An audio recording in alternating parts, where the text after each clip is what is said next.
Economía en terapia intensiva. Se desinflan expectativas del sector empresarial para cierre de año. Vuelven a las calles. Empleados públicos llevan más de 2 años sin recibir aumento salarial. Por más de una década, zonas populares en abandono por paralización del sector construcción. Pica y se extiende. Guyana dice que el tiempo de negociación con Venezuela se acabó, mientras Maduro pide unión nacional por el Esequibo. Ver para creer. El chavismo dice que pulverizó argumentos de la CPI en audiencia de apelación. Hola, ¿qué tal? Bienvenidos a la presente emisión de Noticias Impacto Venezuela. Hoy es 8 de noviembre de 2023. De inmediato los invitamos a que nos acompañen en el siguiente recorrido informativo. Comenzamos. El cierre de 2023 no ha sido el esperado por la industria venezolana. Esto según Fede Cámaras, pero dejemos que sea Silvimar Campos quien nos ofrezca detalles respecto a esta información. Pese a las expectativas de recuperación en el último trimestre, las esperanzas comienzan a desvanecerse en una realidad que, lejos de dar un respiro, preocupa a los empresarios y comerciantes de todo el país. El fin de año, por supuesto, se presenta quizás con cifras que no eran las que esperábamos en términos generales. Hay sectores que no logran todavía esa recuperación y será difícil que lo logren en la característica del sector. Por ejemplo, la construcción sigue manifestando cifras todavía sin crecimiento. Hay pocos sectores que manifiestan crecimiento, como pueden ser alimentos, medicamentos, pero en términos generales, pues vemos que todavía esas cifras que hubiéramos esperado y que de alguna manera nos habían entusiasmado el año pasado, incluso hacer inversiones, se ven de alguna manera limitadas. No logramos que se incremente el ingreso del venezolano. Polecel advierte que la paralización podría deberse a la ausencia de crédito que permita no solo a las empresas operar, sino a los consumidores tener acceso a bienes y servicios. Sin crédito es complicado hablar de recuperación, es complicado hablar justamente de ese crecimiento que estamos esperando. Cuando decimos crédito no nos referimos solamente al crédito a los empresarios, el crédito al consumo como tal. Cuando todavía en un país seguimos, si se nos daña un electrodoméstico pequeño, una licuadora y no la podemos reponer al día siguiente con una tarjeta de crédito, ahí entendemos que es difícil hablar de recuperación si no tenemos el crédito. Desde Nueva Esparta, Silvimar Campos, somos Impacto Venezuela.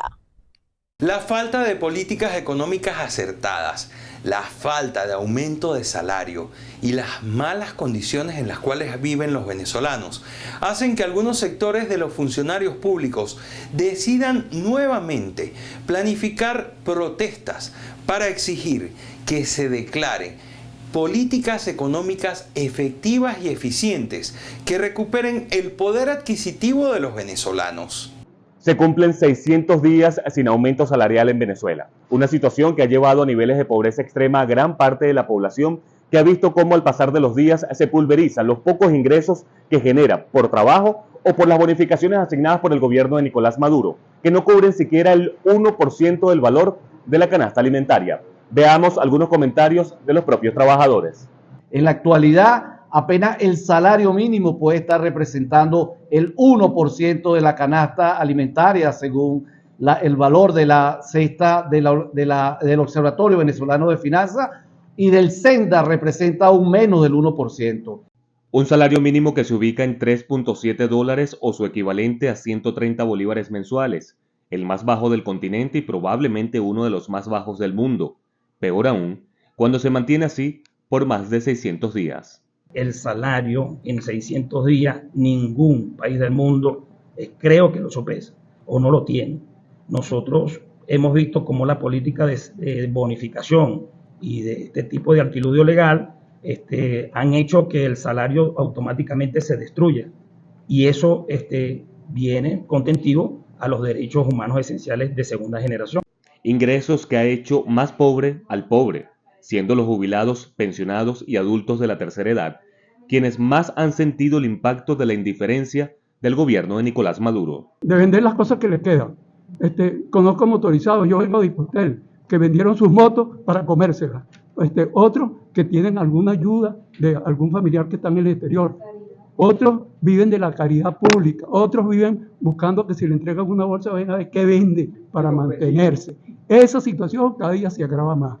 De esta manera, el sector público anunció una movilización de calle para el día de mañana jueves, en protesta por esta errática política monetaria del gobierno nacional, quien no ha vuelto a mencionar el tema referente a un posible ajuste salarial. Continuamos nosotros en la lucha. La calle es para los trabajadores hasta tanto el gobierno nacional tome la decisión de reivindicar a quienes hoy por hoy tenemos más de año y medio en la calle protestando por esta situación tan grave que nos agobia.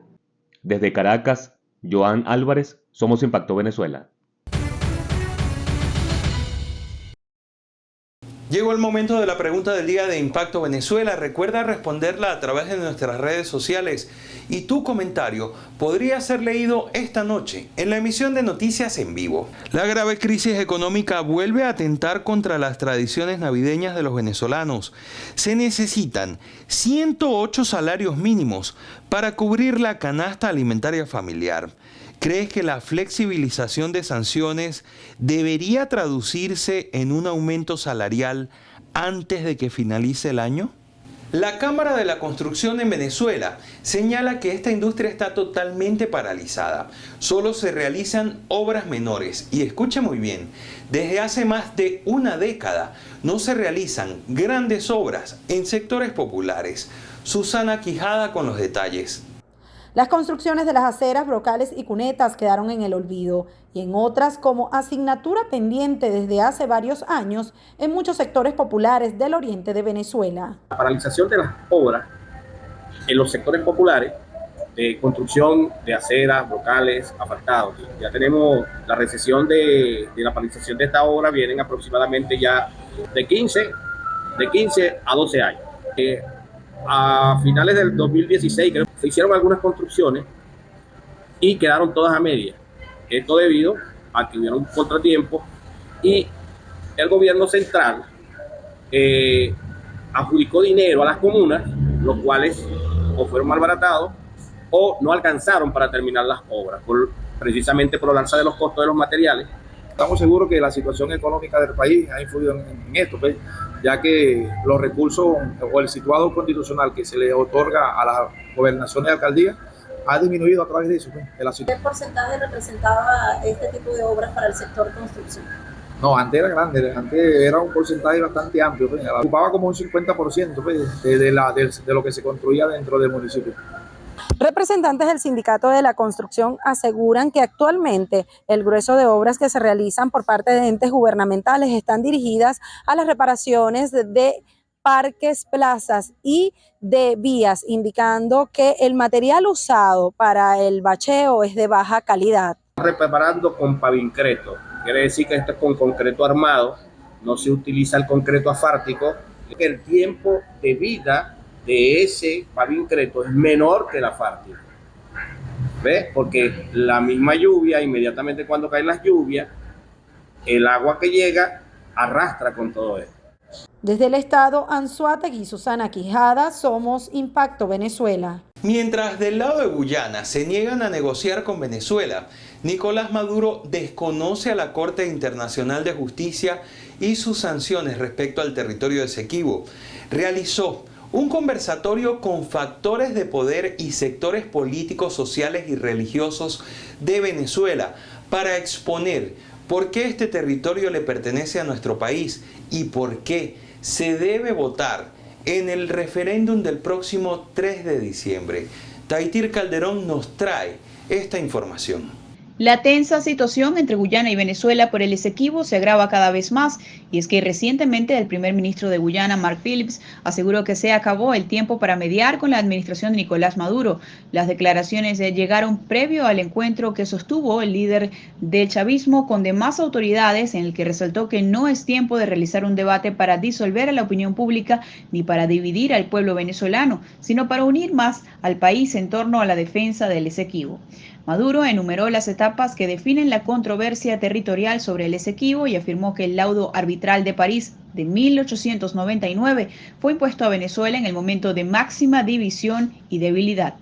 Ofendiendo, provocando declaraciones arrogantes que más bien parecen declaraciones de un vocero imperial, del vocero de la ExxonMobil, declaraciones temerarias que se meten con un país lleno de honor y de valentía. No es un país de cobardes Venezuela, primer ministro de Guyana. Venezuela no es un país de cobardes.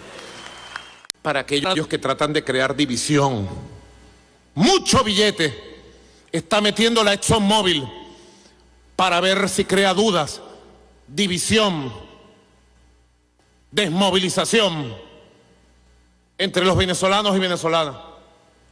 Alerta, alerta, mucho billete, pero si lo lograron en el pasado, dividirnos y debilitarnos, yo estoy seguro, y lo digo hoy, año 2023, a Venezuela más nunca nos dividen, más nunca nos debilitan.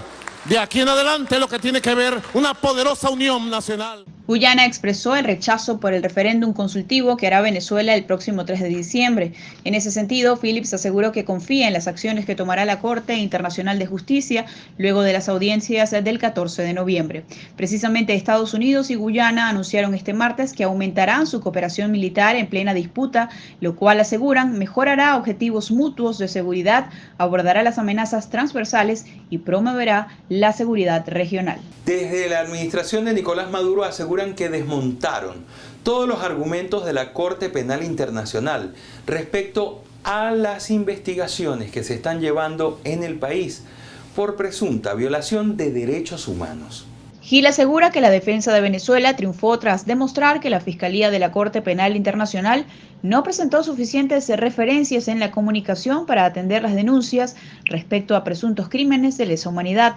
Esto pese a que el fiscal Karim Khan aseguró previamente que la documentación presentada por los representantes de Miraflores constaba de 30.000 páginas que no demostraban nada. Recordemos que este es un caso políticamente motivado por el extinto Grupo de Lima, el nefasto Grupo de Lima, que ha tratado de crear una situación inexistente de manera jurídica, y el día de hoy nuestros abogados, nuestros juristas han demostrado fehacientemente que este es un caso, como lo decía anteriormente, políticamente creado a través de una serie de erráticas acciones por parte de la Fiscalía de la Corte Penal Internacional, que ha tratado, en primer lugar, de ocultar pruebas, nos ha ocultado pruebas, ha quedado demostrado el día de hoy como una serie de pruebas que se presentaron ante la Corte no fueron presentadas de manera idónea.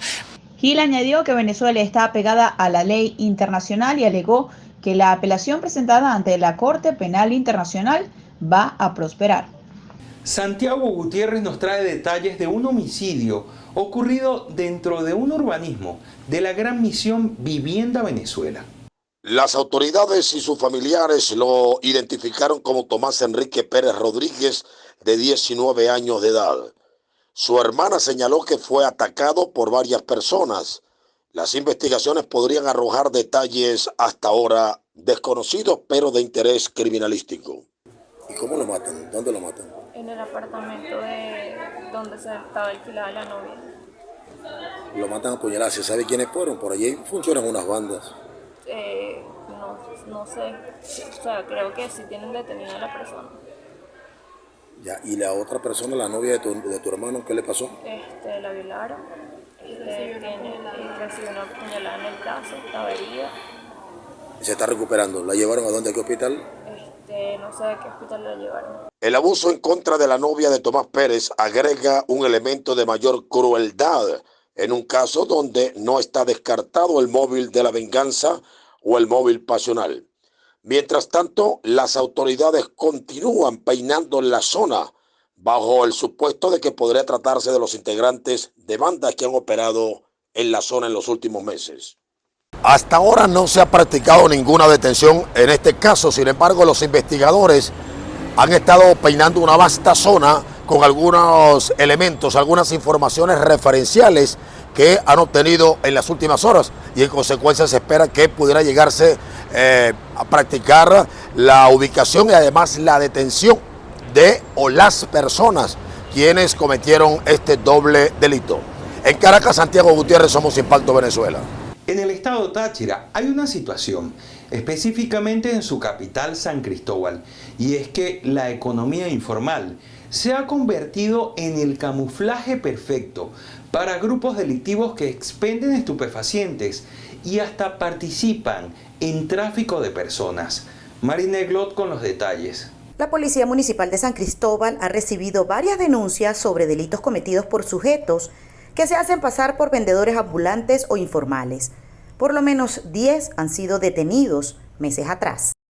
Hay muchas cosas que se han presentado en algunas partes que no quiero decir que estos sean los amigos de la economía informal que están protestando. Ojo, no vayan después a decir que yo dije eso, pero se han presentado robo, hurto, tráfico de niños, denuncias de diferentes características.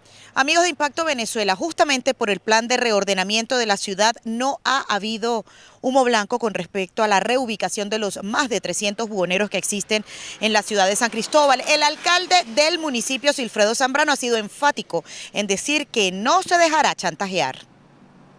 Los buhoneros exigen que los dejen trabajar en los espacios que usualmente frecuentaban, pero esto genera desorden y anarquía. Es verdad, ellos tienen el derecho al trabajo, pero también tienen deberes. Y dentro de sus deberes está, por ejemplo, en un lugar que se les haya conciliado para estar, no pueden estar orinando en la parte de los locales, no pueden estar interviniendo el paso de las personas, no pueden incluso prestarse, porque algunos incluso se prestan lamentablemente para situaciones irregulares. No puede ser que 300 personas, que evidentemente son importantes, puedan estar por encima de 700.000, que son los san cristobalenses aproximadamente viven acá. Mientras tanto, sigue un proceso de diálogo entre las partes para lograr un consenso. En Táchira, Marina Glot, Somos Impacto, Venezuela. Médicos del estado Lara realizarán una peregrinación a pie hasta la Basílica de Maracaibo para pedirle a la Chinita que interceda por el sector salud en Venezuela. Ramón Vélez con la información. El primer trayecto fue de 7.5 kilómetros desde el Templo de la Divina Pastora hasta la Catedral Metropolitana en el estado Lara. Este miércoles se sumarán otros profesionales de la salud quienes acompañarán este recorrido que tiene como finalidad llegar a Maracaibo en el Día de la Chinita. Nosotros en el estado Lara sabemos que es un estado de fe, un estado mariano, un estado donde lamentablemente el gremio médico ha vivido sigue viviendo las vicisitudes que tiene el pueblo y más lo que son las mujeres y los neonatos. Quienes se suman a la caminata Peregrinos de la Salud manifestaron que lo hacen porque aprovecharon la ocasión para primero pedir por la paz, la unión y el reencuentro de los venezolanos. También pedirán por los ciudadanos que se encuentran en condiciones adversas motivado a la crisis sanitaria y económica en la que está sumergido el país. Los médicos por excelencia somos un oído grandote y vemos en nuestras consultas a diario muchas inquietudes. Y cuando vemos así capicaída por lo menos a mi área, adolescentes, mujeres y hombres también, mira, sí hay razones por las que avanzar, sí hay razones por las que seguir adelante. Y cuando decidimos salir a la calle, eso es lo que mostramos. Enfócate y vamos que sí podemos. Las personas que participarán en esta peregrinación en honor a la Chinita manifestaron que continuarán llevando a cabo este tipo de actividades en otros estados del país. Para Impacto Venezuela, Ramón Vélez. Ahora conozcamos qué ha pasado en el vecino país, en Colombia en Vivo. Bienvenidos a Colombia en Vivo, les habla Laura Díaz. Disidentes de las FARC presuntamente usan a los campesinos de Santa Marta como escudo humano. El grupo reunió unas 2.000 personas y les dijeron que no dejarán el territorio ni permitirían la entrada del ejército o del ELN. La vía entre Bucaramanga y Barranca Bermeja fue bloqueada por los habitantes de Topocoro, quienes protestan por el mal estado del corredor vial que lleva más de un mes con derrumbes. Y finalmente un juez de Bogotá ordenó la captura de la patrullera Dana Canizales, quien es acusada de participar en las chuzadas ilegales a Marelvis Mesa, la ex niñera de Laura Sarabia, ex jefe del gabinete del gobierno de Gustavo Petro. Hasta aquí Colombia en Vivo, hasta pronto. Les presentamos información en materia internacional, en el mundo en 60 segundos.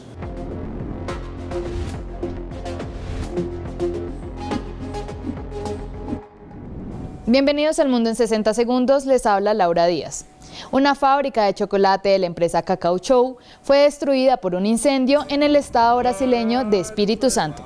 Los bomberos tardaron alrededor de 10 horas para lograr que las llamas cesaran. Por suerte no se reportaron víctimas.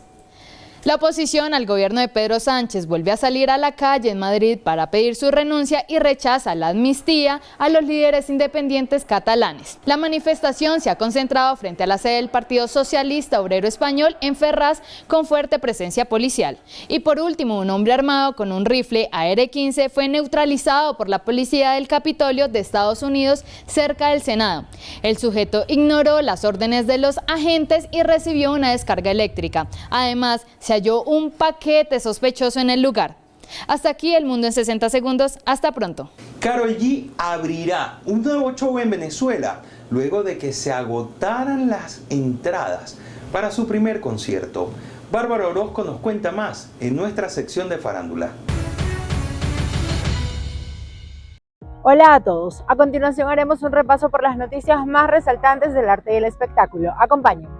Atención fanáticos de Karol G en Venezuela, y es que si se quedaron con las ganas de comprar entradas para el primer show, tendrán una segunda oportunidad de verla porque habrá una segunda función el 23 de marzo de 2024. La productora Triple P Music informó que la cantante se presentará 2 noches en el Estadio Monumental Simón Bolívar. Las entradas estarán en preventa el 15 de noviembre. Recuerden que el costo de los boletos va desde los $30 hasta los $500. Por otra parte, Venezuela tendrá muchísima presencia en los Latin Grammy, no solamente entre los nominados, sino también entre los presentadores. Y es que el cantante Carlos Baute y la presentadora Chiquinquirá Delgado serán 2 de los conductores de esta ceremonia que se va a celebrar el 16 de noviembre y premiará a los artistas y a la música latina más destacada de este año. Esta edición en particular pasará a la historia al ser la primera vez que los premios más importantes de la música latina se van a celebrar fuera de Estados Unidos, pues se van a desarrollar en Sevilla, España. Y cambiando de tema, el artista urbano puertorriqueño Bad Bunny enfureció luego de que se viralizara una canción que crearon con su voz mediante la inteligencia artificial. El boricua utilizó su canal de WhatsApp para exigirle a aquellos que han viralizado la canción en plataformas como TikTok que abandonaran ese medio de comunicación y que no fuesen tampoco a la gira que comenzará el año que viene por Estados Unidos. Por eso hice el nuevo disco, para deshacerme de gente así, confesó Bad Bunny en esos mensajes que se le notaba muy molesto. Hay que destacar que han sido varios los artistas que han manifestado su descontento por el uso de la inteligencia artificial para copiar sus voces. Y así culminamos este repaso por las noticias más resaltantes del arte y el espectáculo. Los acompañó Bárbara Orozco. Nos vemos en la siguiente emisión. De esta manera llegamos al final de la presente emisión de Noticias Impacto Venezuela. Los invitamos a seguirnos a través de nuestras redes sociales y también a visitar impactovenezuela.com.